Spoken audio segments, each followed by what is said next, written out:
진리와 진리로 주일 예배를 하나님께 드리시겠습니다.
여호와께서 다스리시니 만민이 떨 것이요 여호와께서 그룹 사이에 좌정하시니 땅이 흔들릴 것이로다. 시온에 계시는 여호와는 위대하시고 모든 민족보다 높으시도다. 주의 크고 두려운 이름을 찬송할지니 그는 거룩하심이로다. 여호와 우리 하나님이여, 주께서는 그들에게 응답하셨고 그들의 행한 대로 갚기는 하셨으나 그들을 용서하신 하나님이시니이다. 너희는 여호와 우리 하나님을 높이고 그 성산에서 예배할지어다. 여호와 우리 하나님은 거룩하심이로다. 아멘. 다같이 사도신경으로 주님께 신앙 고백을 올려드리겠습니다. 전능하사 천지를 만드신 하나님 아버지를 내가 믿사오며 그 외아들 우리 주 예수 그리스도를 믿사오니 이는 성령으로 잉태하사 동정녀 마리아에게 나시고 본디오 빌라도에게 고난을 받으사 십자가에 못 박혀 죽으시고 장사한 지 사흘 만에 죽은 자 가운데서 다시 살아나시며 하늘에 오르사 전능하신 하나님 우편한 자 계시다가 저리로서 산자와 죽은 자를 심판하러 오시리라. 성령을 믿사오며 거룩한 공예와 성도가 서로 교통하는 것과 죄를 사하여 주시는 것과 몸이 다시 사는 것과 영원히 사는 것을 믿사옵나이다. 아멘. 찬송 6장 찬양하시겠습니다.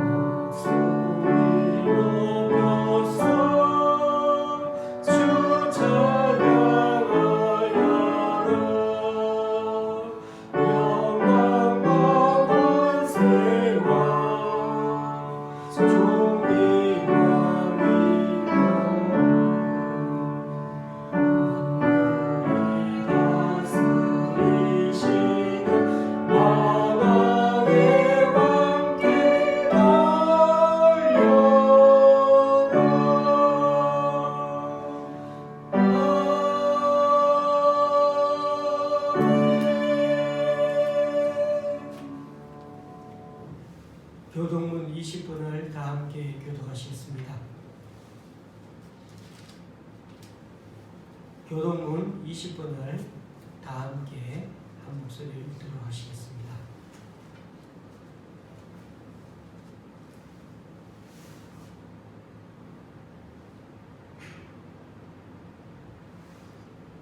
교동문 20분입니다. 너희 의인들아 여호와를 즐거워하라. 찬송은 정직한 자들이 마땅히 할 바로다.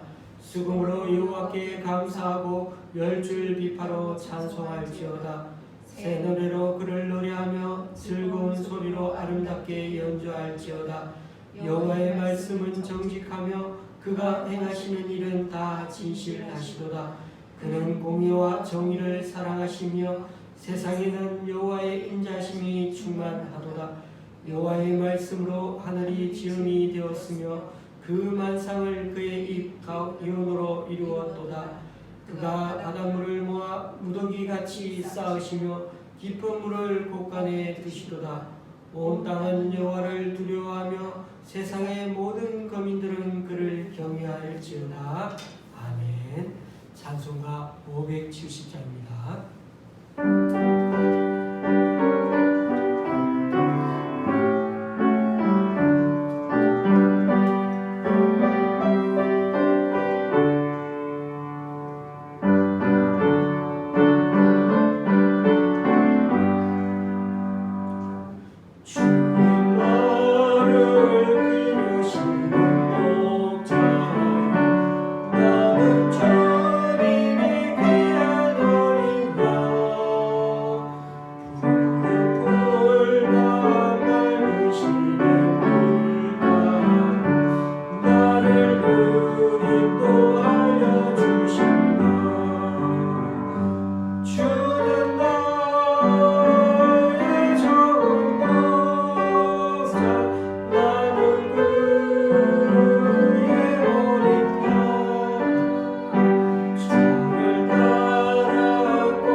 기도하시겠습니다.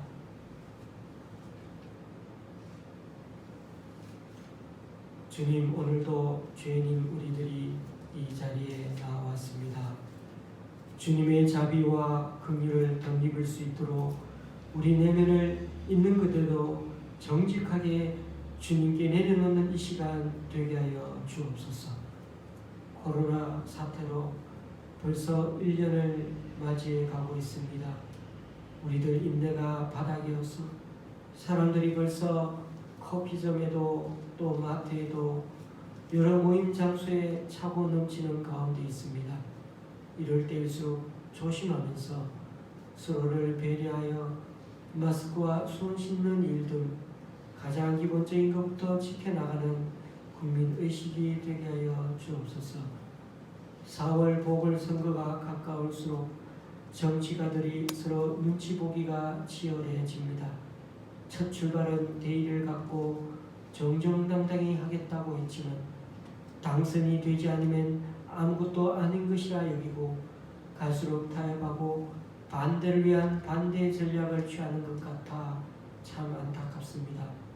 여당이든 야당이든 무소속이든 정직하게 하기로 한 그 약속대로 서로가 신의 있게 공약 내걸고 선거 전에 뛰어들게 하시고 뽑는 국민 또한 실력 있는 시장들을 잘 뽑을 수 있도록 지도자들을 잘 뽑을 수 있도록 잘 선택하게 하여 주옵소서. 경제를 위해서도 기도합니다.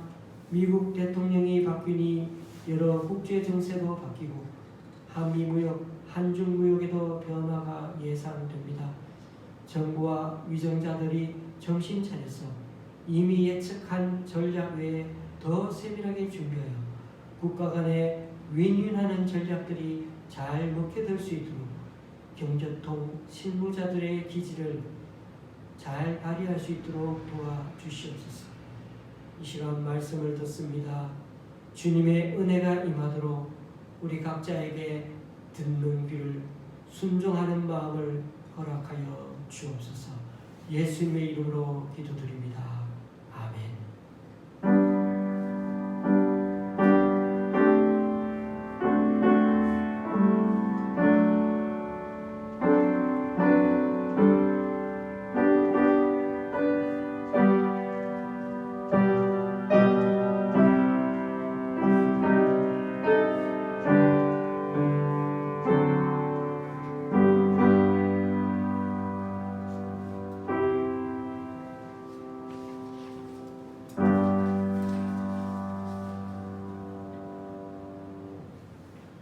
오늘 우리에게 주시는 하나님 말씀은 누가복음 8장 26절에서 39절까지입니다. 누가복음 8장 26절에서 39절까지입니다. 제가 가지고 있는 신약 성경은 104쪽입니다.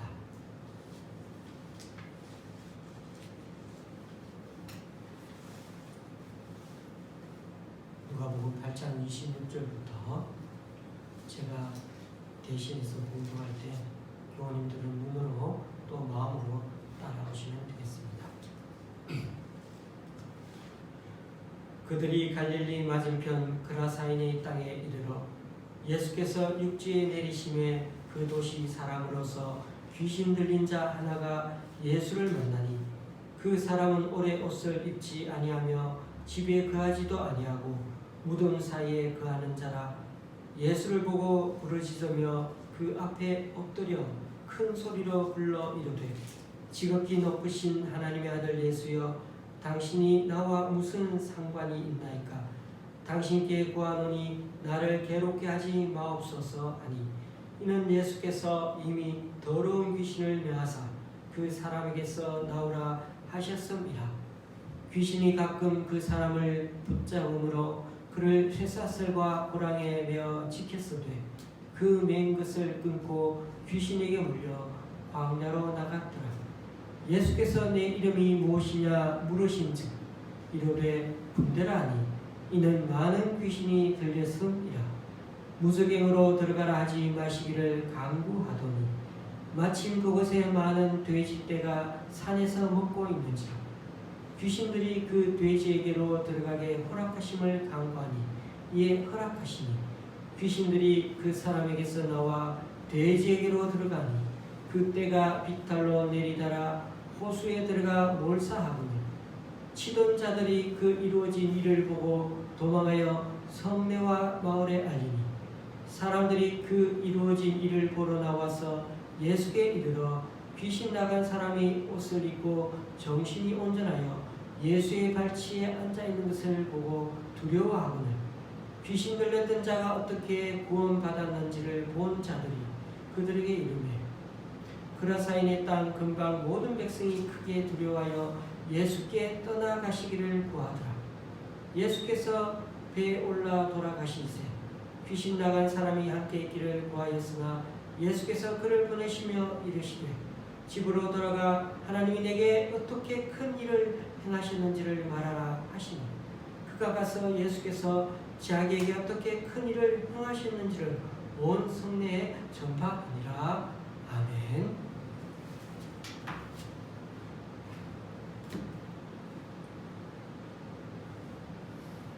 복음서는 예수님의 전기문이라 할 수 있습니다.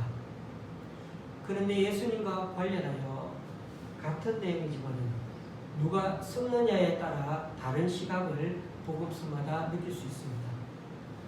특별히 누가복음은 의사 누가가 기록했기 때문에 예수님이 사람들을 치료하는 그 관점에 좀 더 신경을 쓴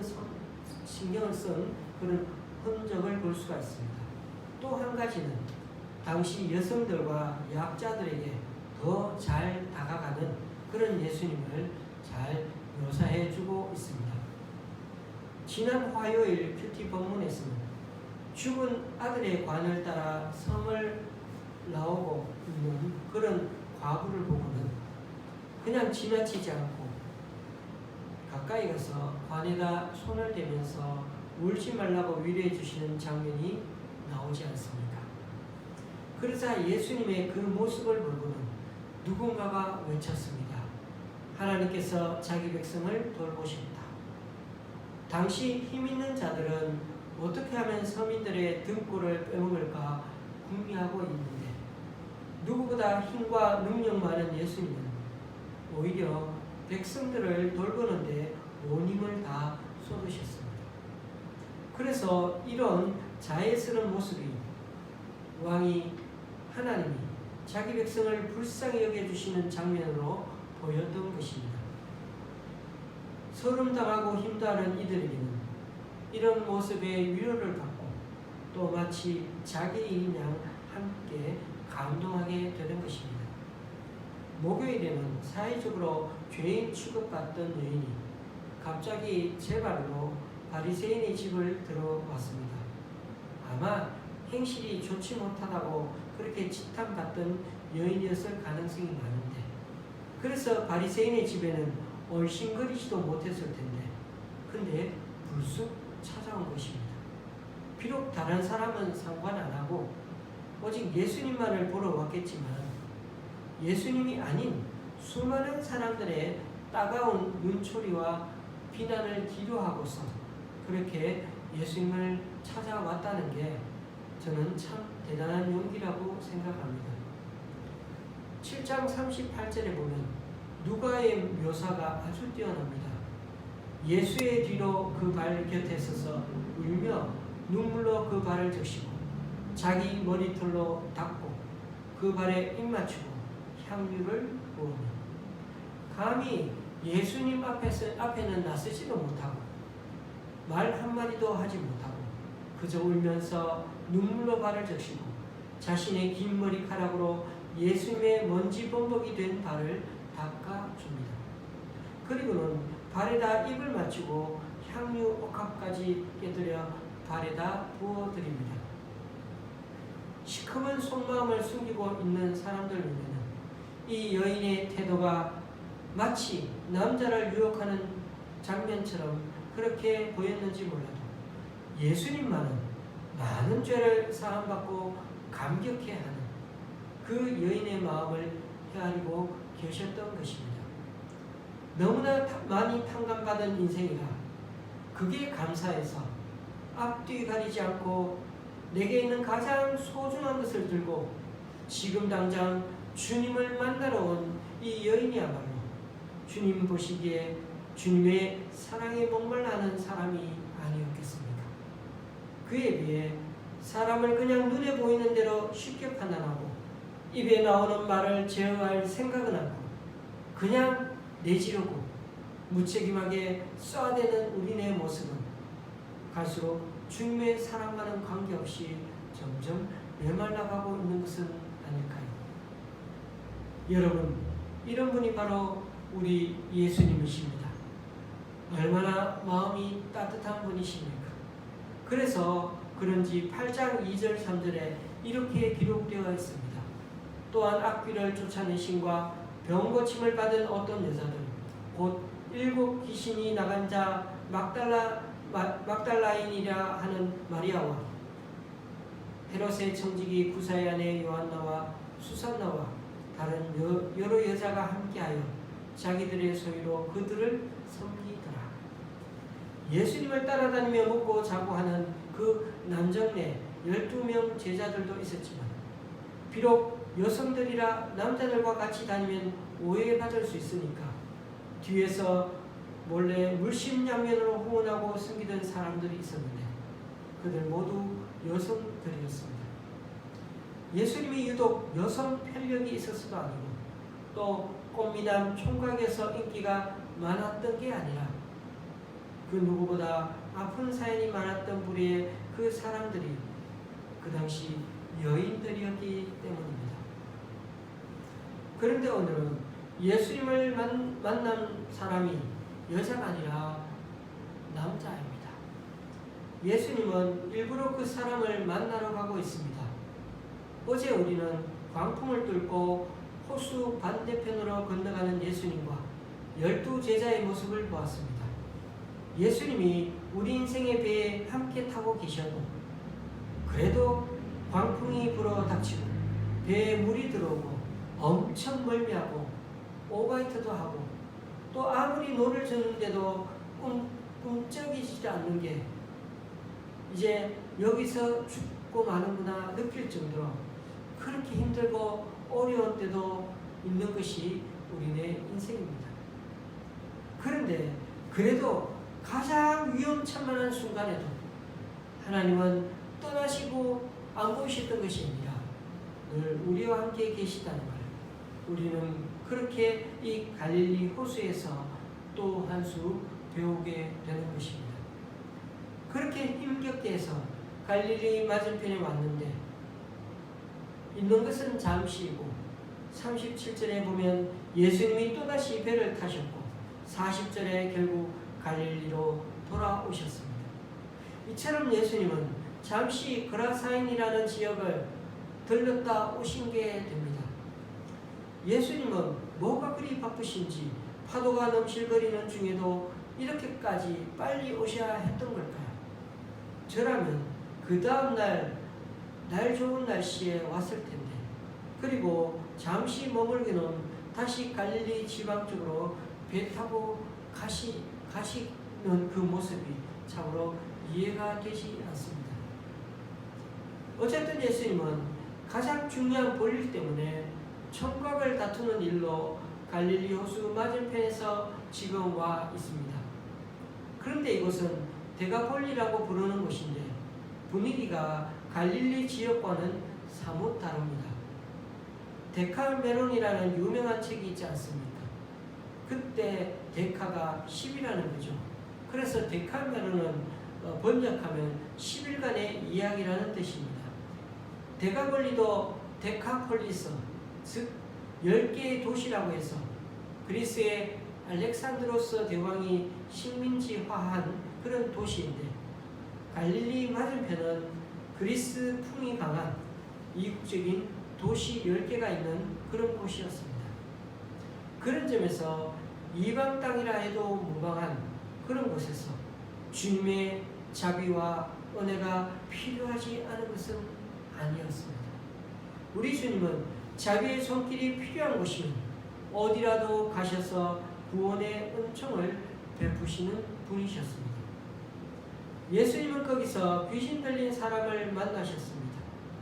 누가복음과 마가복음에는 한 남성이라고 표현했지만 마태복음에는 두 사람이었다고 기록하고 있습니다. 여기서 자세히 설명은 못 드리지만 광인 두 사람이 있었고 그 두 사람이 다 나음을 입었지만 유독 한 사람만이 예수님과 인격적인 만남을 이어갔던 것입니다. 여기서는 바로 그 한 사람에 대해 집중해 봐야겠습니다. 그 사람은 어쩌면 이방인이었는지 모릅니다. 이 지역은 유대인보다 이방인이 훨씬 더 많이 살기 때문에 그렇습니다. 이 사람의 행색은 초라한 정도가 아니라 사람 같지가 않습니다.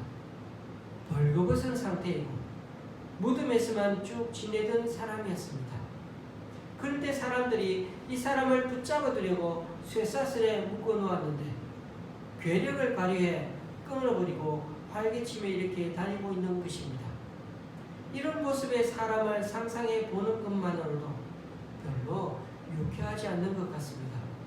귀신 들린 모습에다가 벌거벗은 몸에는 온통 다친 흉터투성이에다가 온갖 오물이 묻어있는 채로 역하고 불결한 그런 냄새가 진동하는 상태. 거기다 고래고래 소리를 지르며 다닌다고 생각해 보세요. 최악 중에 최악입니다. 누가 이런 사람을 사람 취급이나 해주겠습니까? 당장 정신병원에 보내어 사회화 격리시켜 놓아야 다른 사람들이 좀 안전하게 다닐 수 있지 않겠습니까?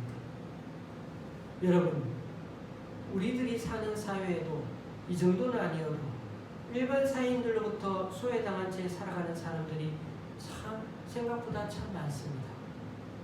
이런 부류의 사람들이 많다고 해서 이 사회가 직접적인 책임을 다 져야 하는 것은 아닙니다. 그리고 전문가가 아니고서는 우리가 직접 돕기도 힘듭니다. 그러나 사회에 다시 나와서 재활을 하고 자활을 하려고 몸부림을 치면서 다시금 일어서려는 사람들이 우리 곁에 있다면 다시금 사회생활을 정상적으로 하기를 원한다면, 그래서 하나님께 자신의 삶을 의탁하며 살기를 원한다면, 그렇다면 우리는 그들의 가까운 이웃이 되기를 마다하지 말아야 할 것입니다.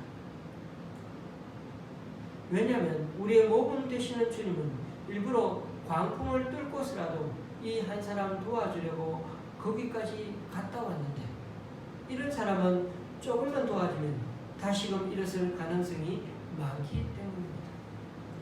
마가복음에는 예수님이 날이 저물 때 배 타고 호수 건너편으로 갔다고 합니다. 그러니까 예수님은 이 광인 한 사람 만나려고 밤새 가신 겁니다. 그것도 배에서 골아 떨어질 정도로 피곤한 채로 말입니다. 예수님은 그 사람을 만나자마자 29절에서 더러운 귀신이 나가도록 그렇게 명령하셨습니다. 그러자 그 귀신이 예수님께 엎드린 채로 이렇게 큰 소리로 말합니다. 지극히 높으신 하나님의 아들 예수여, 당신이 나와 무슨 상관이 있나이까? 당신께 구하노니 나를 괴롭게 하지 마옵소서.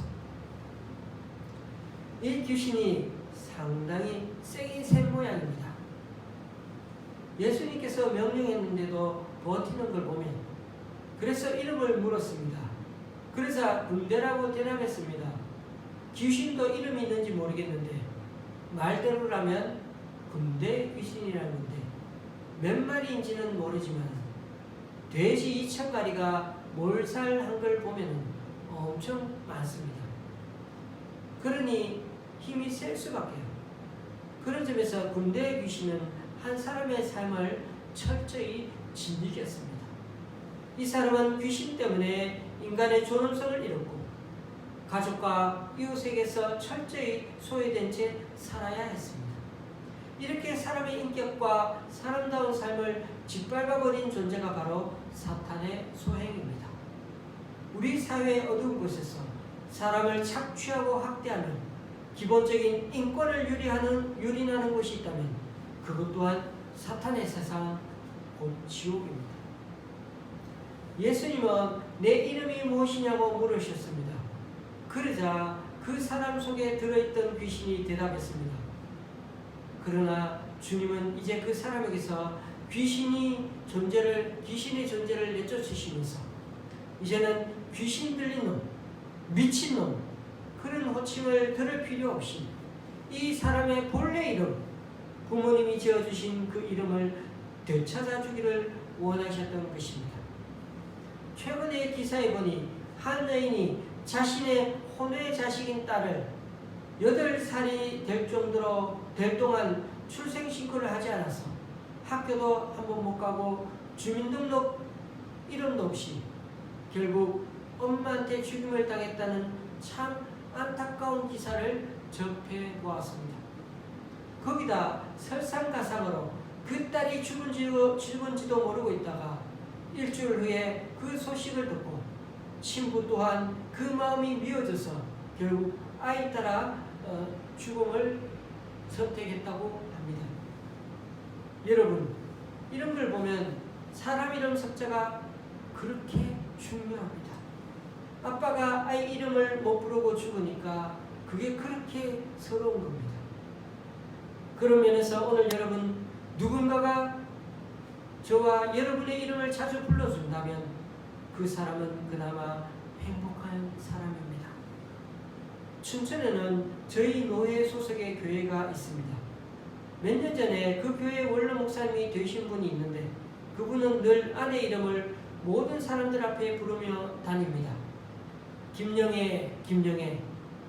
그러다 보니 저는 노예 목사님들 성함은 잘 모르는 분들 참 많은데 저는 그 사모님 이름은 절대 까먹지 않게 되었습니다. 제가 이렇게 목사님께 물어보았습니다. 목사님, 그렇게 남들 앞에 이름을 자꾸 부르면 사모님이 부끄러워하지 않으세요? 아니야, 좋아해. 사람이 사람 이름을 불러줘야지. 내가 사랑하는 사람이니까 더더욱 이름을 불러줘야지. 그래서 그런지 늘 그 두 분은 어딜 가든 항상 같이 다니십니다. 주님의 마음도 다르지 않습니다. 사람은 사람답게 되어야 하고 또 하나님의 형상답게 하나님과 바른 관계를 맺고 살아가기를 주님은 원하고 계시는 것입니다. 34절부터는 귀신이 떠나고 온전한 정신으로 예수님을 맞이한 사람의 이야기가 시작됩니다. 오랫동안 옷 한 번 제대로 입지 못하던 그 사람이 폭풍으로 옷이 물에 완전히 젖은 예수님을 또한 만났습니다.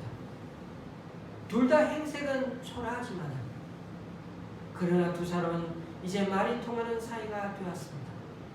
쇠사슬과 족쇄로도 통제할 수 없던 이가 예수님의 발치에 앉아 말씀 잘 듣는 사람이 되었습니다. 이제 이 사람은 단정하게 옷을 입고 안전한 도시 속에 있는 집으로 돌아갈 수 있게 되었습니다. 그리고 자기 이름을 불러주는 그리운 가족과 친구들도 만날 수 있게 되었습니다. 1년에 2번이면 우리나라에서는 어김없이 설 명절과 추석을 맞게 됩니다. 그때마다 가족을 그리워하는 사람들이 우리 가까이에 있다는 걸 기억해주면 좋을 것 같습니다. 그럴 때 이들에게는 따뜻한 말 한마디 해주더라도 힘이 되고 위로가 된다는 것을 우리는 알아야 되겠습니다.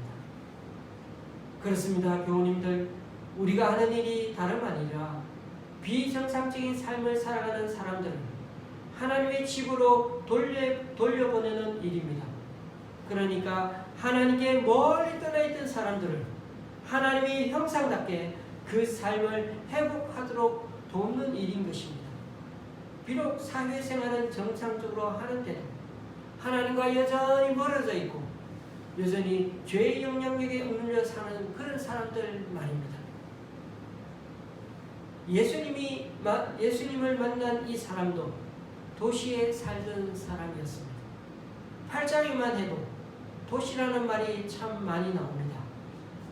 그냥 눈으로 보면 27절이라는 그 도시라는 말 한마디 오늘 본문에 나오는 말 같지만 1절에 각 성이라는 말이 헬라어로 똑같은 폴리스, 도시입니다.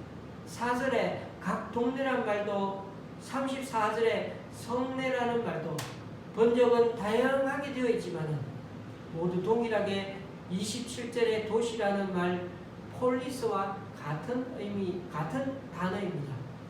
그러니까 인구가 많아서 도시라 부른 것이 아닙니다. 당시 도시 인구 수는 천차만별이었지만 요새나 성벽 안에서 오밀조밀하게 살아가는 그 사회적인 형태가 동일했다는 것입니다. 그러니까 숫자가 아니라 인구 밀도가 기준점입니다. 에드워드 글레이즈라는 학자는 도시의 승리라는 책에서 도시를 정의할 때 지역이나 건물이나 환경이 아니라 사람들이 가까이 함으로 서로 얽히고 교류하는 장소라고 정의했습니다. 구약 성경으로 말하면 가인이 죄를 지은 후 도망갔으면 그때부터 성을 건설하고 자기 아들 이름을 따서 에녹이라고 짓기 시작했습니다. 성벽이라는 울타리 안에서 다른 사람들이 못 들어오고 자기들끼리만 그렇게 사람들은 불을 축적하고 안전함을 느끼며 서로 그 안에서 교류하며 점점 인구 밀도가 높아지는 가운데 창조적인 문화를 발전시키면서 서로 절구하며 사는 것이었습니다. 2019년에 발표한 도시계획 현황 통계에 의하면 우리나라 국토 면적 중 도시 면적은 전체 면적 중에 약 16.7%에 불과하지만 그 작은 도시 면적의 총 인구의 91.8%가 그러니까 100명 중에 92명이 그 작은 면적의 도시 지역에 다들 그렇게 조밀하게 몰려 살고 있다는 것입니다.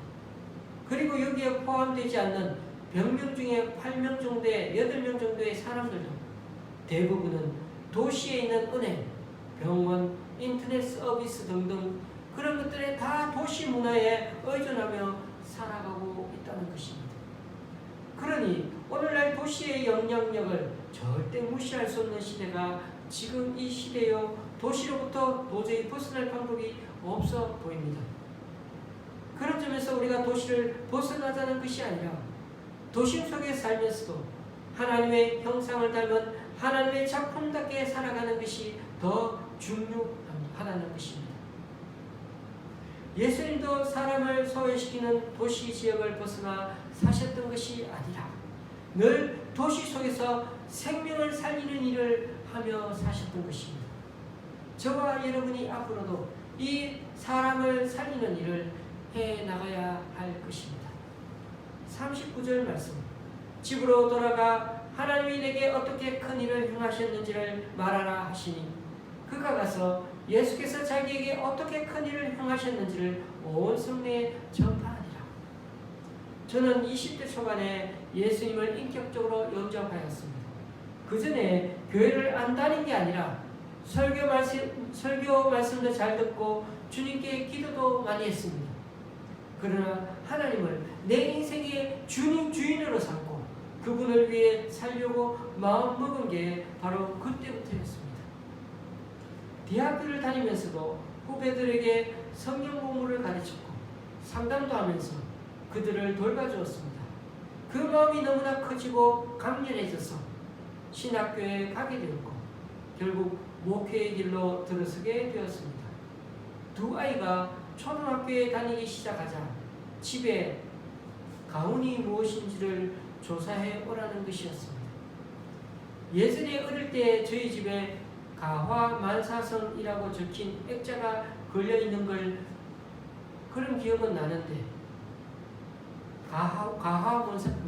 가화만사성 집이 화목하면 모든 일이 잘 이루어진다는 뜻이죠.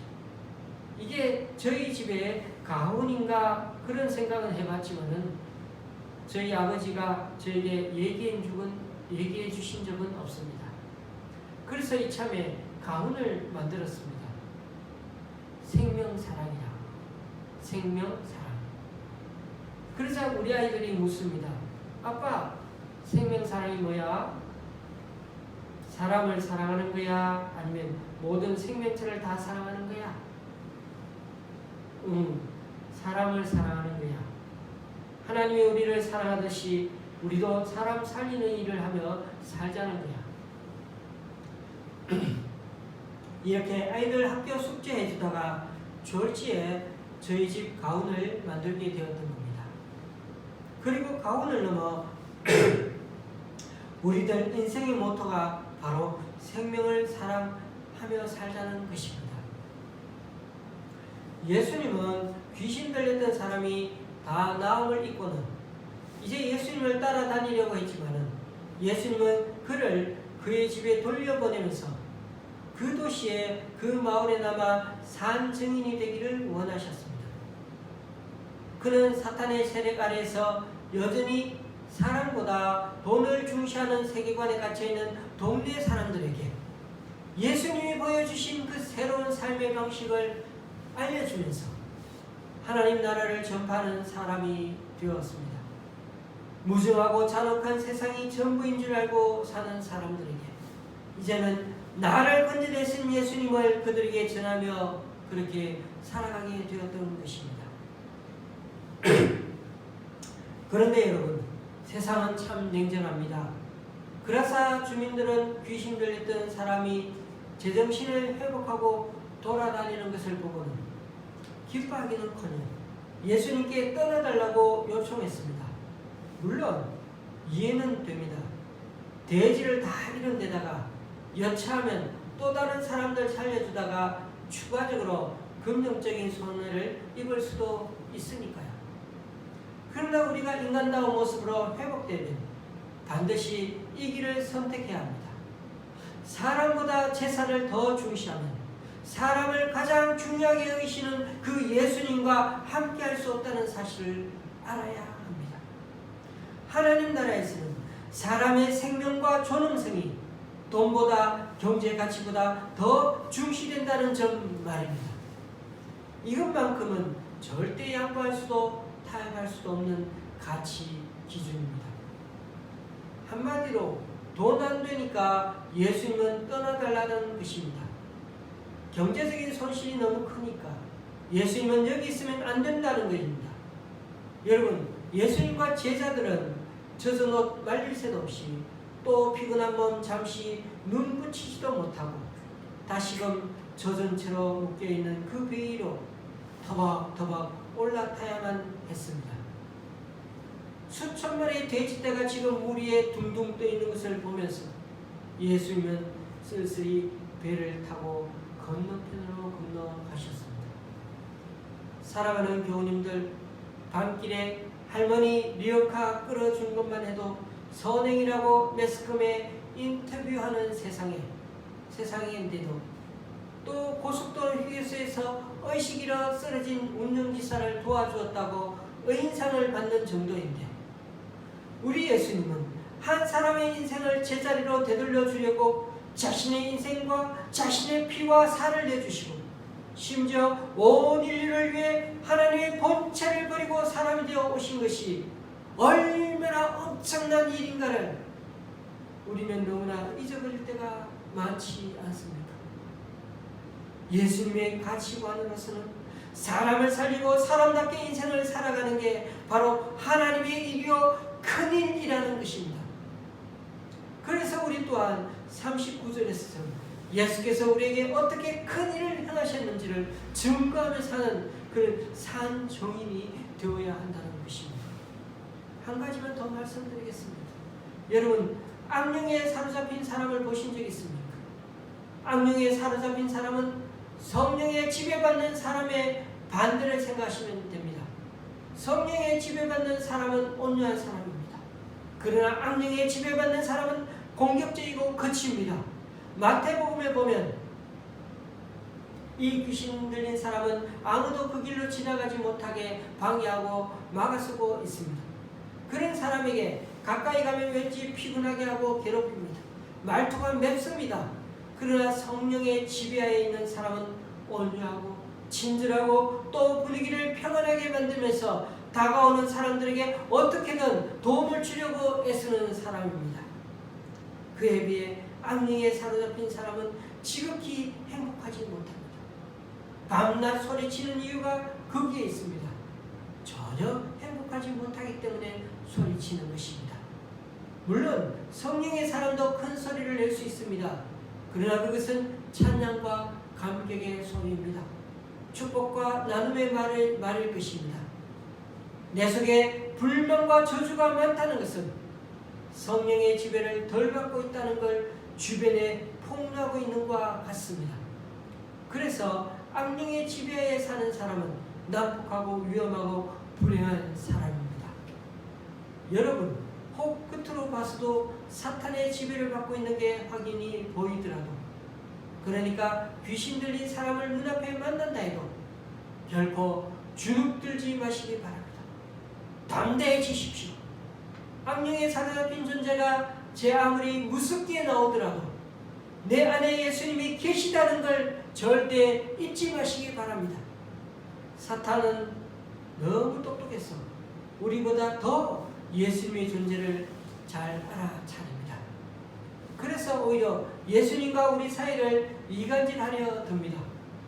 그러니까 우리를 겁주는 게 사탄의 최고 전략 중에 하나입니다.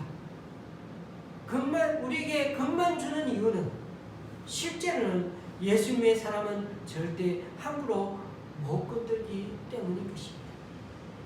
요한일서 3장 8절 말씀, 하나님의 아들이 나타나신 것은 마귀의 일을 멸하려 하심이라. 여러분, 군대 귀신 들린 자의 특징은 수천 마리의 귀신들이 한 사람의 인생을 망치고 있다는 겁니다.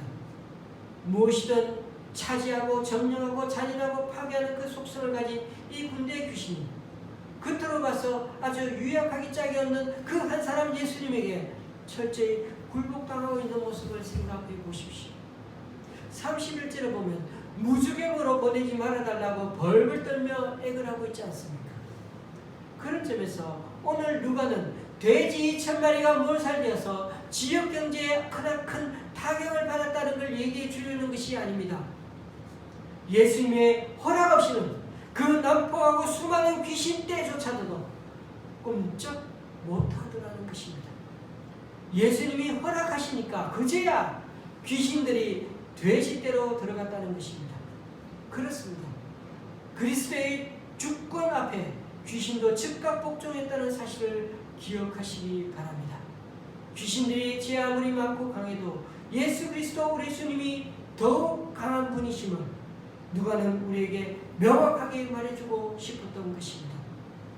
아무리 악랄하고 아무리 드세게 보여도 예수님의 이름과 권세 앞에는 무력한 존재들이 귀신의 존재입니다. 우리가 너무 공포 영화나 엑소시즘이 관련된 그런 영화를 봐서 그렇지 결코 두려워할 필요가 없습니다. 안 그러면 우리가 예수님을 믿을 필요가 전혀 없습니다. 예수님은 십자가 위에서 궁극적인 승리를 하신 분이었습니다. 사탄이 우리들 발꿈치를 잠시 상하게 할 수 있을지는 몰라도 우리의 영혼을 절대 해할 수가 없다는 사실을 꼭 기억하십시오. 그렇게 설쳐되던 이 귀신 들린 사람이 어떻게 변했습니까? 옷을 입고 정신이 온전해졌습니다. 예수님의 발 아래 조용히 앉아있는 그 모습을 보고 오히려 주변 사람들이 두려워합니다. 그러기에 우리는 예수께서 악령을 이기신 분이심을 믿어야 할 것입니다. 아직도 사탄이 우리를 괴롭히는 일이 남아있다고 한다면 그것은 사도 바울의 예를 생각해 보십시오. 여러 계시를 받은 것이 지극히 크므로 너무 자만하지 않게 하시려고 내 육체의 가시 곧 사탄의 사자를 주셨으니 이는 나를 쳐서 너무 자만하지 않게 하려 하시니라. 우리를 더욱 성화시키고 정화시키려고 하는 그 하나님의 허락하심 하에서만 그렇게 하신다는 것입니다. 그리고 그것은 아직도 우리 안에 깨끗해야 할 부분이 남아있다는 것을 의미합니다. 그러므로 교우 여러분, 귀신이 나간 그 사람이 주님의 무릎 앞에 앉아 있었듯이 우리가 주님의 무릎 아래 가까이 앉아있는 훈련이 되어질 때 하나님의 역사 또한 우리 가운데 일어나게 될 것입니다. 귀신도 쫓겨나가는 것도 보게 될 것입니다. 사람을 그렇게 괴롭히는 사람들도 점점 이제는 도움을 주고 사랑스러운 모습으로 바뀌어가는 것을 보게 될 것입니다. 말씀을 맺습니다. 우리는 예수님 잘 믿기 위해 도시를 떠날 필요가 없습니다. 하도 도시화율이 높아서 이젠 도시를 떠날 수도 없습니다. 그러다 보니 서로 경쟁이 치열하고 서로 소외시키고 사랑이 점점 메말라져 가고 있는 이 시대입니다.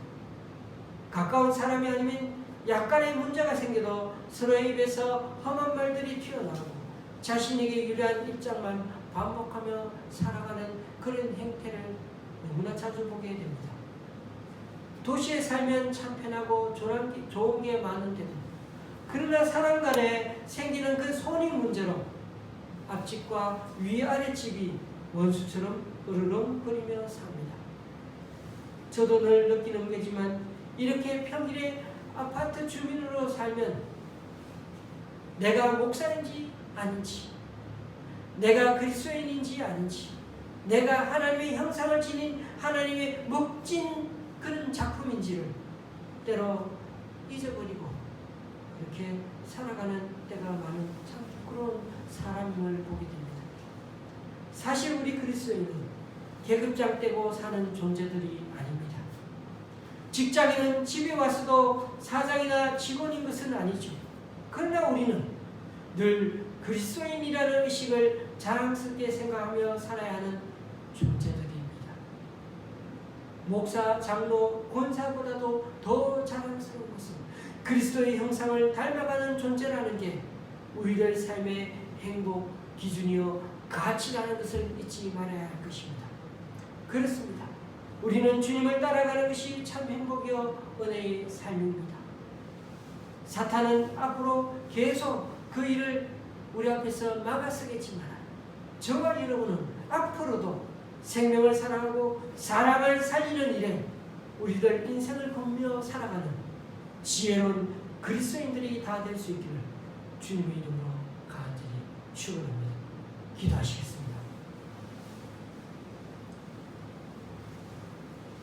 참 좋으신 하나님, 우리는 지금 사탄의 세력 아래서 여전히 사람보다 돈을 중시하는 세계관에 갇혀있는 곳에서 살아가고 있습니다. 예수님은 한 사람을 치유해 주시면서 하나님 나라의 삶의 방식을 다시 한번 우리에게 깊이 새기며 알려주셨습니다.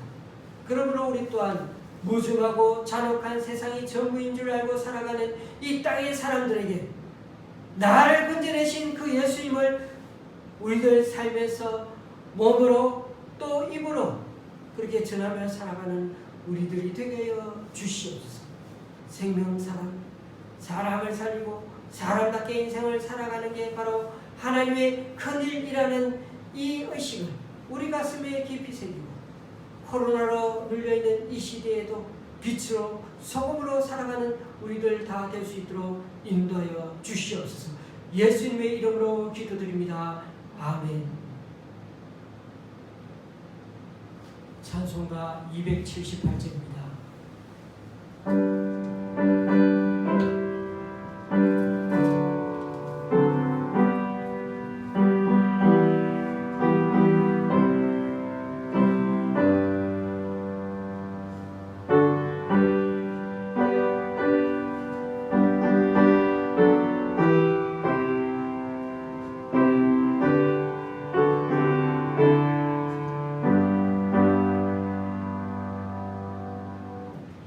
요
기도하시겠습니다. 주님, 오늘도 우리 교회 성도님들 가정에서 11조와 주일연금 올려드립니다. 또한 구리의 교회에서 강동구 교회 여러 기관에서 목동의 권사님과 집사님 가정에서 그리고 행복하우스 한 분이 귀한 헌금과 기부금을 주님께 올려드립니다. 이분들의 헌신과 섬김 귀하게 받아주셔서 이분들을 통해 하나님의 나라가 더욱 확장되게 하여 주옵소서. 또한 오늘 이 시간 우리 각자 여러 모양으로 드리는 헌금들 기뻐 받아 주시고 쓰이는 곳마다 귀한 결실 맺을 수 있게 하나님의 크신 은총으로 덧입혀 주옵소서. 주님의 생명사역을 눈앞에서 보고도 오히려 경제 손실이 커지니까 떠나가려는 사람들의 그 모습을 다시 한번 보면서, 그래서 주님은 젖은 옷 말릴 새도 없이 피곤한 몸 잠시 눈붙이도 못하고 터벅터벅 다시금 배를 올라타시며 도시 속으로 다시금 올라가십니다. 주님의 이 피곤하고 힘든 사역처럼 비록 우리 인생 가운데 손해보는 일이 있다 할지라도 또 남들에게 위협을 당하는 일이 있다 할지라도 예수께서 우리에게 어떻게 큰 일을 행하시는지를 여전히 증거하며 살아가는 주님의 산 증인으로 살아가는 우리를 다 되게 하여 주시옵소서. 예수님의 이름으로 부은 기도 드립니다. 아멘.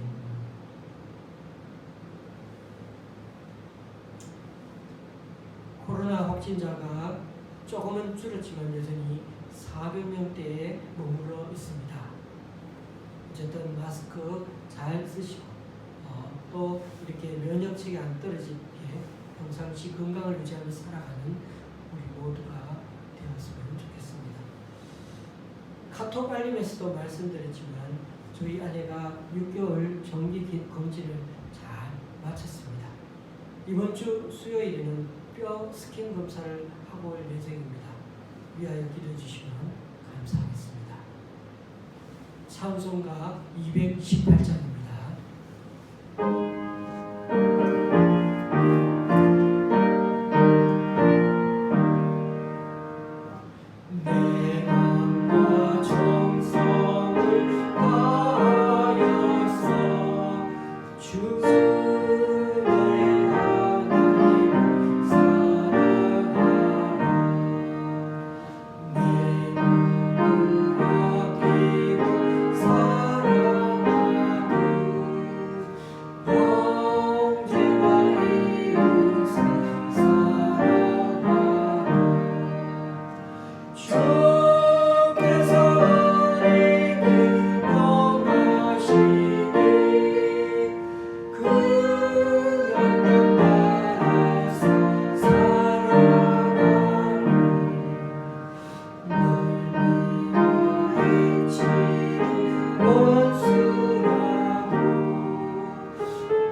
하나님 아버지의 크신 사랑과 성령님의 교통 교제케 하심이 비록 냉정하고 인간의 존엄성을 소외시키는 도심 속에 우리들이 오늘들 여전히 살아가지만 그래도 나를 건져주신 예수님을 체험한 우리들에게 주님께서 어떻게 우리에게 큰 일을 행하셨는지를 우리들 입으로 우리들 몸으로 삶으로 전하며 살아가기를 원하는 우리 좋은 시학교의 성도님들과 또 온라인 예배로 함께하는 분들 위해 이제부터 영원히 함께 하시기를 간절히 축원하옵나이다.